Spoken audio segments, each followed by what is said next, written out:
It's an early start to the weekend for thousands of students across Philadelphia. The district dismissed 90 schools early today because of the heat. CBS Philadelphia's Dan Snyder has been talking with parents about the move today. Dan? Hey, Yuki. Yeah, this is something the district said they had to do. They say they couldn't have students just sitting in hot classrooms all day long. But this move could also throw a wrench into one of the district's newest initiatives, year-round schooling. An early day for kids and parents at 90 schools across Philadelphia today. Schools with no air conditioning or electrical issues were let out early Friday because of the heat.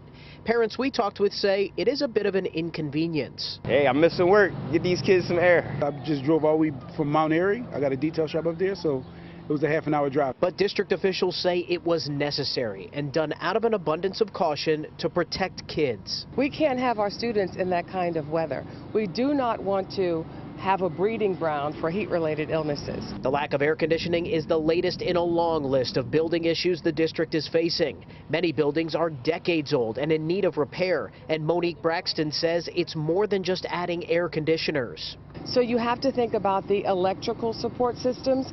That means installing electrical cooling units. It means upgrading the electrical system. There's no timetable on when all the repairs would be done, and that could throw a wrench into one of the district's plans.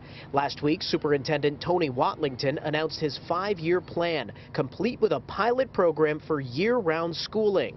But Braxton, with the school district, says the early dismissals shouldn't impact the trial run. We'll look at the buildings that have air conditioning so they can hold students year-round. It's the same plan for our summer programs. We're not going to have students in sweltering buildings. Still, parents we talked with were on the fence about year-round schooling. Certainly, I don't think kids will be happy with the idea of year-round school, and then that also maybe cuts into vacation for families. Now, Braxton says the year-round schooling pilot program will start with about 10 schools, but that really all depends on the budget. They say they're going to look at schools all over the city before deciding on which ones move forward with that pilot program. For now, in Spring Garden, Dan Snyder, CBS News Philadelphia. Jess? All right, Dan, thanks so much.